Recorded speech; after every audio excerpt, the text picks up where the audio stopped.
Hello बच्चों, कैसे हैं आप सब। मैं रोहित शर्मा। आज जो है काइनेमेटिक्स का लेक्चर नंबर 2 क्लास 11th की फिजिक्स का जो है आप लोगों के साथ शेयर करने वाला हूं।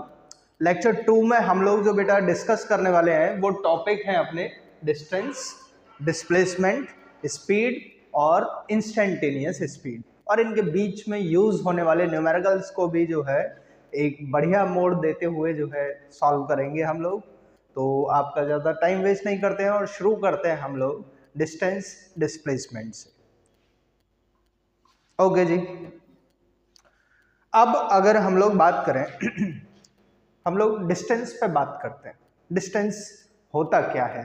तो एक्चुअल में जो डिस्टेंस होता है वो actual length covered by the body होता है। कि कोई एक बॉडी है ना, हम ऐसा मान सकते हैं इसको कि कोई एक पॉइंट ए पर कोई एक पार्टिकल रखा हुआ है और कुछ टाइम बाद वो चलते चलते चलते यहाँ पे आ गया, पॉइंट बी पे आ गया, ठीक है ना। ए से चलते चलते वो बी पे आया, तो भाई यहाँ से यहाँ तक की इसने कुछ तो लेंथ कवर करी होगी, है ना। तो जो एक्चुअल लेंथ है, अब ऐसा कोई जरूरी नहीं कि लेंथ ऐसे ही कवर करी हो सकता है उसका मन ऐसे जा रहा हो, वो ऐसे कवर कर रहा हो, एक का मन कर रहा था कुछ ऐसे घूम फिर के जो है, तो एक ने पाथ ये वाला चूज किया है, एक ने पाथ ये वाला, यहाँ पे मैं P दे देता हूँ, ये Q दे देता हूँ और ये दे देता हूँ R। तो भाई हमारा APB जो है ये भी एक डिस्टेंस होगा, AQB ये भी एक डिस्टेंस होगा और ARB जो है ये भी एक डिस्टेंस होगा, ठीक है ना। डिस्टेंस में हम लोगों ने बात करी कि एक्चुअल लेंथ जो होती है, तो देखो यहाँ से यहाँ तक एक्चुअल में इसने यही वाली लेंथ तो कवर करी होगी, इसलिए APQ एक डिस्टेंस हुआ। अगर वो मान लो कि इससे ना जाके सीधा सीधा ए से बी पे डायरेक्ट गया तो ARB जो वाली लेंथ होगी ये इसकी एक्चुअल लेंथ हो जाएगी, तो ये इसका डिस्टेंस हो जाएगा, अदरवाइज ये वाला हो जाएगा, ठीक है ना। तो डिस्टेंस के बारे में हम लोग ऐसा बात कर सकते हैं कि it is actual length covered by the body, ठीक है। तो डिस्टेंस के लिए अगर मैं डेफिनेशन बनाने की कोशिश करूं यहाँ पे, तो बेटा हम लोग डिस्टेंस के लिए डेफिनेशन क्या बना देंगे? डिस्टेंस होता है the actual length covered by body, actual length covered by body. बेटा इसकी यूनिट के बारे में बात करें तो इसकी जो यूनिट होगी डिस्टेंस की वो हमने पढ़ी है मीटर, ये इसकी SI यूनिट हो जाएगी, है ना। इसका अगर मैं डायमेंशनल फार्मूले के बारे में बात करूं तो डायमेंशनल फार्मूला होता है इसका L, या फिर आप दूसरा तरीका ऐसा लिख सकते थे M0 L T0, ऐसे करके आपने जो है पहले चैप्टर में पढ़ा भी होगा ये। अच्छा जी, यूनिट हो गई, डायमेंशनल फार्मूला हो गया, कैसी क्वांटिटी है ये, तो हम लोग ये बोल सकते हैं कि डिस्टेंस जो है, distance is scalar quantity, scalar quantity. अच्छा जी, ये स्केलर क्वांटिटी है, मतलब इसको रिप्रेजेंट करने के लिए हमको डायरेक्शन की कोई नीड नहीं होती, हम सिर्फ और सिर्फ मैग्नीट्यूड से काम चलाते हैं यहाँ पे। जैसे हम लोग बात करें कि कुछ क्वांटिटीज जो हैं ऐसी होती थी जिनको रिप्रेजेंट करने के लिए हमें सिर्फ मैग्नीट्यूड की नीड थी, डायरेक्शन की कोई नीड नहीं थी। मम्मी ने कहा तुमसे जो है कि बेटा एक काम करो, दुकान से 2 किलो चीनी ले आओ। अब तुम दुकान पे 2 किलो चीनी लेने गए और अंकल से बोला कि अंकल 2 किलो चीनी दे दो, तो क्या वहां पे किसी डायरेक्शन को बोलना जो है बोला आपने जिसकी वजह से उसे ज़्यादा समझ में आए? आप ऐसा कुछ भी नहीं बोलते, ठीक है ना। आप सीधा सीधा बोलते हैं कि 2 किलो चीनी दे दो, 1 किलो चीनी दे दो, 10 किलो चीनी, जितनी भी आपको नीड है आप उतना अमाउंट बोलेंगे, डायरेक्शन की कोई ज़रूरत नहीं है वहाँ पे बोलने की, वो सामने वाला भी समझ गया। लेकिन हाँ, अगर डायरेक्शन बोल दी तो डायरेक्शन बोलने के बाद जो है वहाँ पे थोड़ा सा उसके दिमाग में जरूर गड़बड़ हो जाएगा, वो वापस भेजेगा जब मम्मी से दोबारा पूछ के आना, ठीक है ना। तो इस टाइप के जो क्वांटिटीज हैं जिनको रिप्रेजेंट करने के लिए हम लोग को डायरेक्शन की नीड नहीं होती है, उन सभी क्वांटिटीज को हम लोग बोल देते हैं स्केलर, ठीक है ना। और डिस्टेंस को भी रिप्रेजेंट करने के लिए हमें कोई डायरेक्शन की नीड नहीं है, इसलिए हमने डिस्टेंस को भी क्या बोल दिया, स्केलर क्वांटिटी है। ओके जी, अगर मैं बात करूं यहाँ पे डिस्टेंस को, तो ये डी से हम लोग इसे डिनोट कर देंगे और मैं लिख देता हूं distance is a positive quantity. ये कैसी क्वांटिटी है आपकी, पॉजिटिव है। अब पॉजिटिव क्वांटिटी जो होती है पॉजिटिव क्वांटिटी जो होती है वो कभी नेगेटिव नहीं होती, तो हम ये भी बोल सकते थे distance can never be negative, distance कभी नेगेटिव नहीं होगा। ठीक है जी, इतनी पॉइंट यहाँ पे भी आ गए। और क्या हो सकता है डिस्टेंस के बारे में ठीक है, अब हम लोग आ जाते हैं अपना नेक्स्ट टॉपिक, डिस्प्लेसमेंट। डिस्प्लेसमेंट, तो भाई डिस्प्लेसमेंट को मैं जो रिप्रेजेंट करता हूं, मैं यहाँ पे स्मॉल डी से डिनोट कर रहा हूँ इसको, ठीक है ना। और होता क्या है ये एक तरीके से शॉर्टकट रास्ता होता है एक इनिशियल पोजीशन से फाइनल पोजीशन तक पहुंचने का। ठीक है, कोई भी एक पार्टिकल है वो शुरुआत में किसी पोजीशन पर है और लास्ट में जाके उसकी कोई फाइनल पोजीशन होगी, और वहां तक पहुंचने के लिए जो शॉर्टकट रास्ता होगा उसका, उसे आप बोल देते हैं डिस्प्लेसमेंट। मतलब shortest path covered by the particle is called displacement. जैसे मैं यहाँ पे बात करता हूँ कि कोई एक पार्टिकल था जो पॉइंट ए पे लाई कर रहा है, फिर वो जो है ए से बी पे पहुंचा 3 मीटर मूव करने के बाद, और बी से सी पर पहुंच गया 4 मीटर मूव करने के बाद। ठीक है ना। अब अगर मैं यहाँ पे डिस्टेंस के बारे में बात करता, तो डिस्टेंस तो भाई एक्चुअल लेंथ थी कि एक्चुअल में वो कितना कवर किया है, तो एक्चुअल में तो 3 ये ऐसे गया, तो डिस्टेंस ए से बी तक गया पहले पूरा, फिर बी से सी तक गया पूरा। ठीक है ना, तो हम लोग क्या बोल देंगे 3 metre plus 4 metre is equal to कितना आ गया अपना 7 मीटर, ये तो डिस्टेंस आ गया।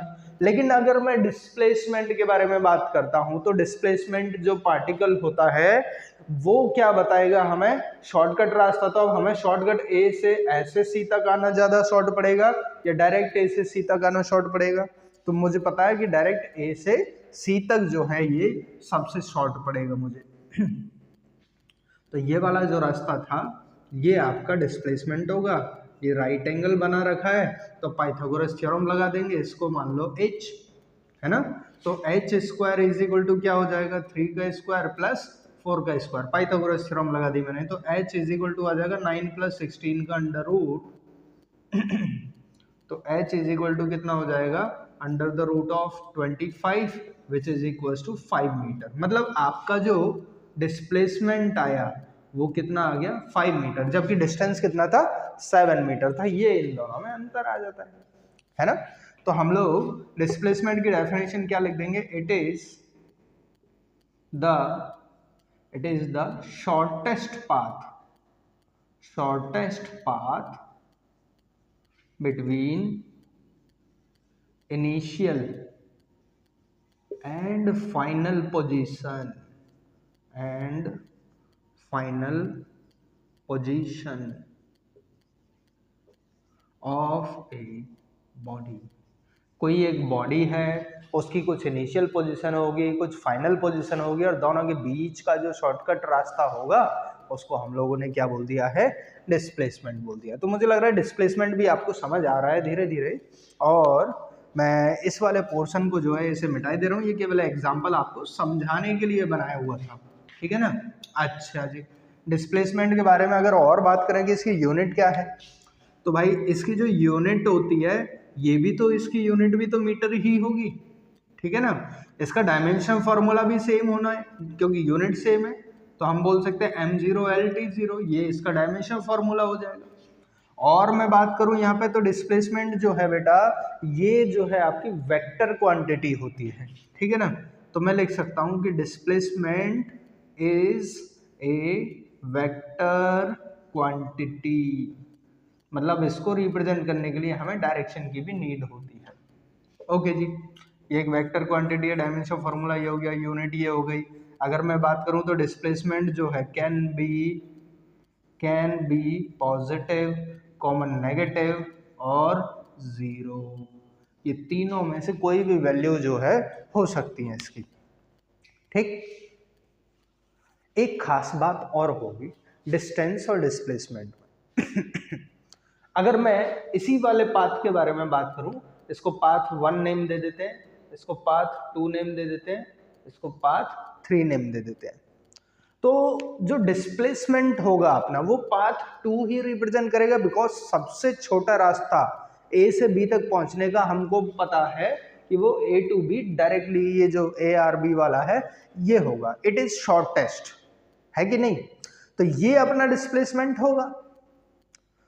क्या ये डिस्टेंस नहीं हो सकता? भाई हो सकता है डिस्टेंस, बिल्कुल, ये भी एक डिस्टेंस था, ये भी डिस्टेंस था, ये भी डिस्टेंस था, तीनों के तीनों ही डिस्टेंस थे।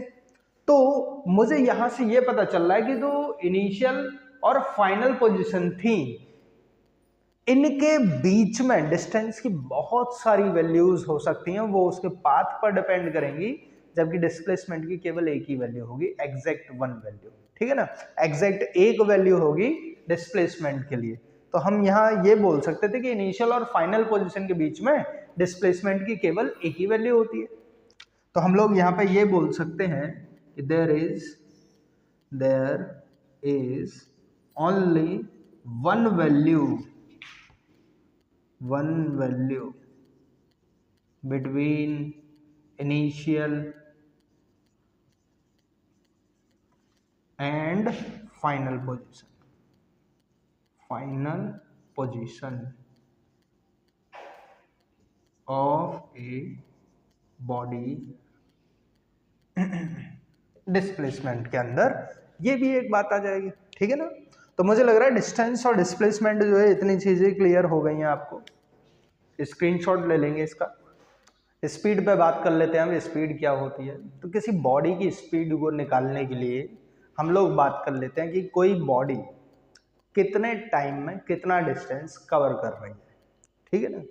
तो हम लोग ये भी बोल सकते हैं कि ये एक रेशियो होता है ना। तो हम लोग बेटा स्पीड के लिए ऐसा कुछ बोल देंगे कि it is defined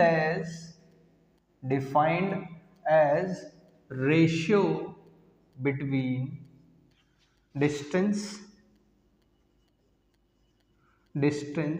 covered by body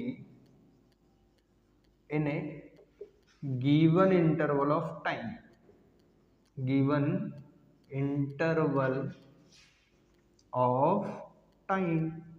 इसको आप क्या बोल देंगे?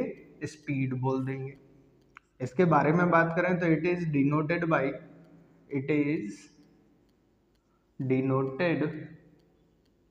बाय आप v से इसको डिनोट कर रहे हैं, है ना।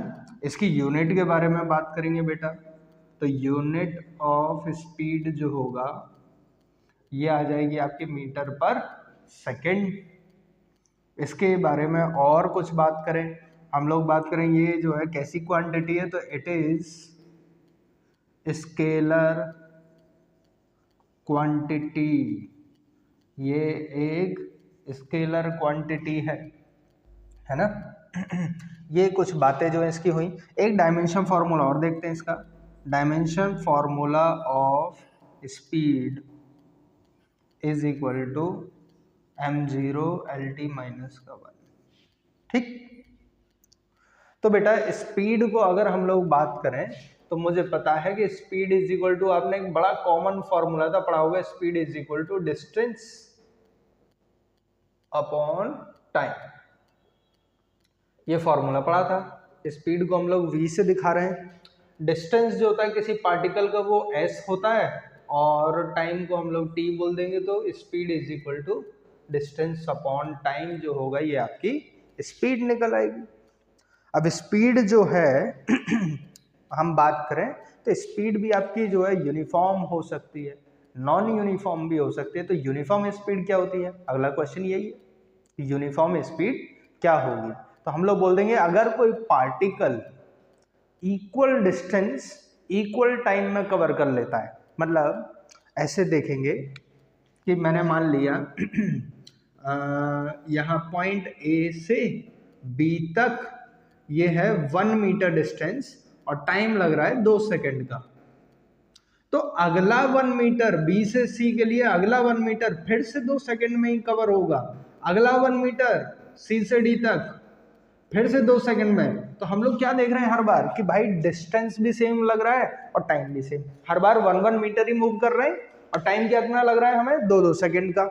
तो हर बार इक्वल टाइम में इक्वल डिस्टेंस कवर कर रहा है कि नहीं। तो इस टाइप के मोशन को या इस टाइप की स्पीड को हम लोग बोल देते हैं यूनिफॉर्म स्पीड, और इसके जस्ट अपोजिट दूसरा हो जाता है नॉन यूनिफॉर्म स्पीड। ठीक है ना। तो यूनिफॉर्म स्पीड के बारे में अगर हम लोग बात करें, इसे जो है थोड़ा समझाने के लिए डाला है, यूनिफॉर्म स्पीड तो हम ऐसा लिख सकते हैं कि if a body covers equal distance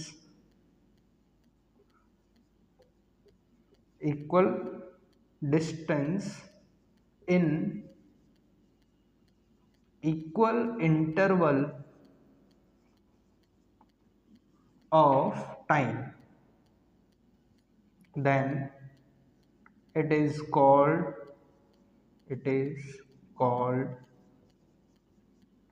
uniform speed. तो नॉन यूनिफॉर्म के लिए क्या आ जाएगा डेफिनेशन में, बस वहां पे इक्वल डिस्टेंस तो आएगा, इन अनइक्वल इंटरवल ऑफ टाइम जो आप बोलेंगे वो दूसरे के लिए नॉन यूनिफॉर्म स्पीड के लिए आ जाएगा। फिलहाल में यूनिफॉर्म स्पीड का हमें देखना था।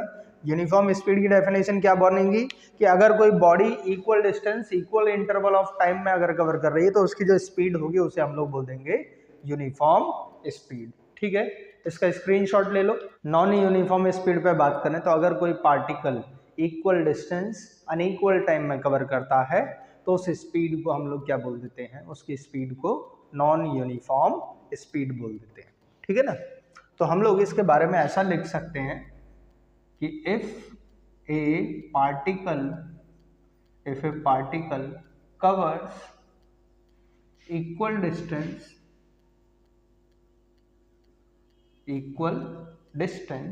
इन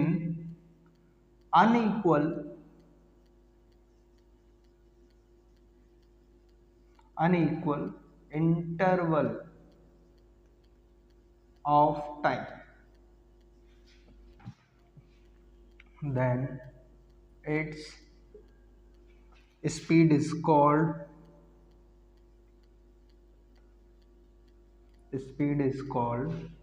non-uniform speed।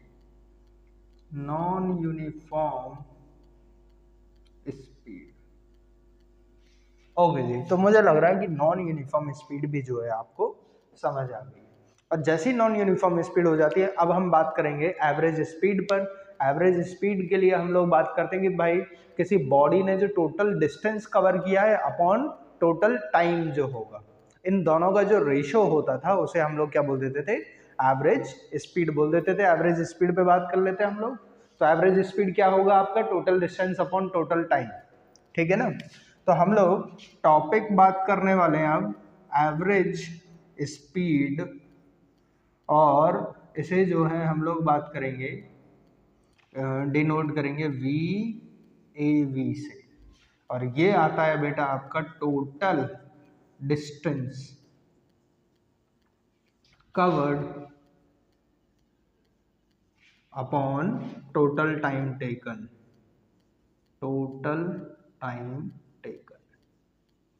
कि बॉडी ने टोटल कितना डिस्टेंस कवर किया और उसे टोटल कितना टाइम लगा, ये इसकी एवरेज स्पीड हो जाएगी। अब एवरेज स्पीड में सिर्फ इतना बोलना जो है काफ़ी नहीं है, इसके कुछ स्पेसिफिक केस भी बन जाते हैं। ठीक है ना। तो उसके स्पेसिफिक केसेस के बारे में हम लोग बात कर लेते हैं। ठीक है ना। तो फर्स्ट ऑफ ऑल सबसे पहला स्पेशल केस, पहले मैं हेडिंग डाल दूं स्पेशल केस। स्पेशल केस, इसमें भी सबसे पहला है बेटा व्हेन डिस्टेंस इज सेम। जब आपको डिस्टेंस सेम दे रखा हो उस टाइम पे एवरेज स्पीड क्या निकालेंगे। तो आते हैं यहाँ पे जरा। ओके जी। मान लेता हूं मैं कि पहला जो डिस्टेंस था वो ऐसा ले रहे हैं D1 है, दूसरा जो है वो D2 है, तीसरा D3 है, दो ही ले लो, चलो पहले दो ले लेते हैं, बाद में तीन का देखेंगे। तो पहला d1 डिस्टेंस हो गया, दूसरा d2 हो गया, और ये पूरा जो है इक्वल था d के इक्वल आ जाएगा। मान लेते d1 डिस्टेंस कवर करने में जो टाइम लगा है वो t1 है, d2 को कवर करने में जो टाइम लगा है वो t2 है ना। ओके जी, अब हम ले लेते हैं कि इसकी जो स्पीड होगी, पहले वाले की स्पीड v1 है और दूसरे वाले की स्पीड v2 है, ठीक।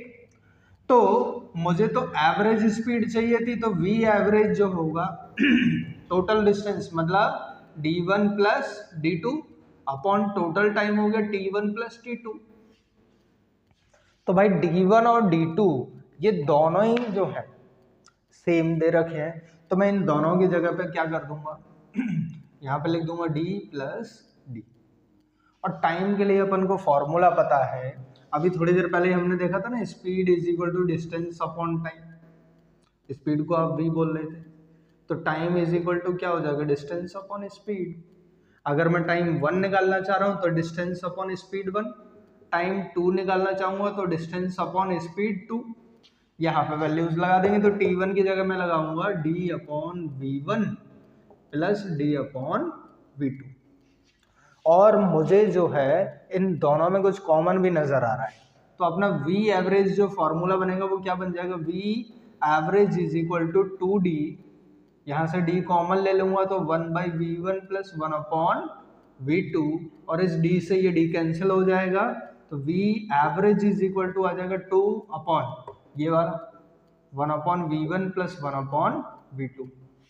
और अगर मैं इन दोनों का एवरेज ले लूं जब आपको एलसीएम लेना ना आए तो नीचे वाले डिजिट्स का आपस में मल्टीप्लाई कर दो, वो आपका एलसीएम निकल आता है।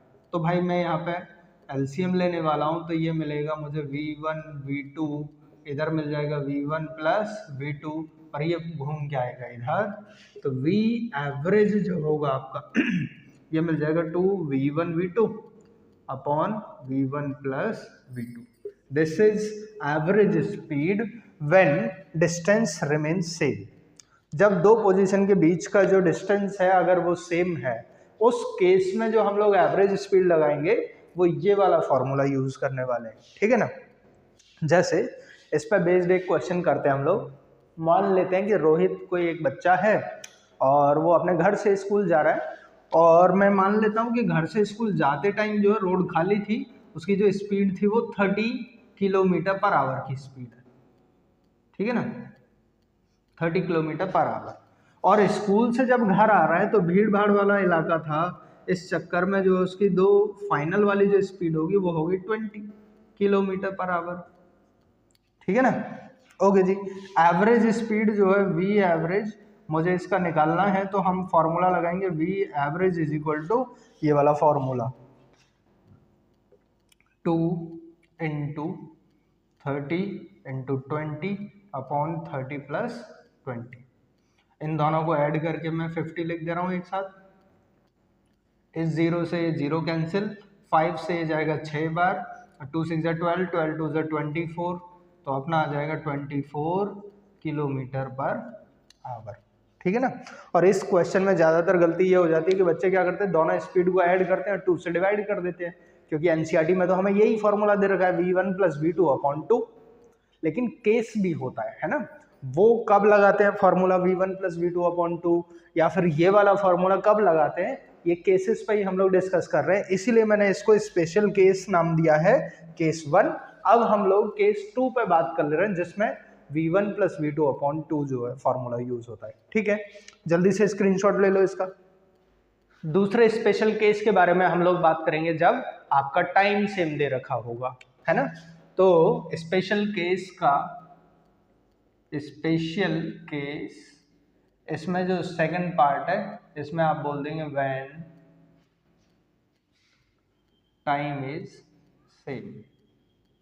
जब आपका टाइम सेम होगा तो क्या करेंगे हम लोग तो बच्चा हमें तो फिर से पता है कि v एवरेज का जो फॉर्मूला होगा वो हम लोग लगेंगे टोटल डिस्टेंस मतलब d1 plus d2 upon total time हो जाएगा t1 प्लस t2, और टाइम इसने बोल दिया है सेम, तो यहाँ पे t प्लस t हो जाएगा, ठीक है ना। और बच्चे ये d1 और d2 हमें फॉर्मूला भी पता है, speed is equal to distance upon time, तो distance is equal to speed into time आ जाएगा अपना। तो d1 निकालना है तो स्पीड 1 इंटू टाइम, d2 निकालना है तो स्पीड 2 इंटू टाइम, बस ये लगा देंगे यहाँ पे, तो ये आ जाएगा v1 into T plus v2 into T, और ऊपर से t कॉमन ले लूंगा तो v1 प्लस v2 टोटल के अपन में t प्लस टी कितना हो गया 2t, और इस t से ये t कैंसिल आउट हुआ, और अपनी जो एवरेज वेलोसिटी का फॉर्मूला है वो मिल गया v1 plus v2 upon 2। Okay जी, तो एक एवरेज स्पीड जो है हमारी वो ये आ गई। तो एवरेज स्पीड तक जो है हम लोगों ने यहाँ पे बात कर ली है ना, स्पीड वाला टॉपिक अपना कंप्लीट हो गया है। इंस्टेंटेनियस स्पीड जो है ये हमारे लिए एकदम नया टॉपिक है, इसलिए मैं इस टॉपिक को अपनी वीडियो के नेक्स्ट वीडियो में जो है क्या नाम है आप लोगों के साथ डिस्कस करूंगा, और अगली वीडियो में ही जो टॉपिक आज हम लोगों ने पढ़े हैं उसके न्यूमेरिकल्स पे भी बात करेंगे। ठीक है, तब तक जो है पढ़ते रहिए। Thank you.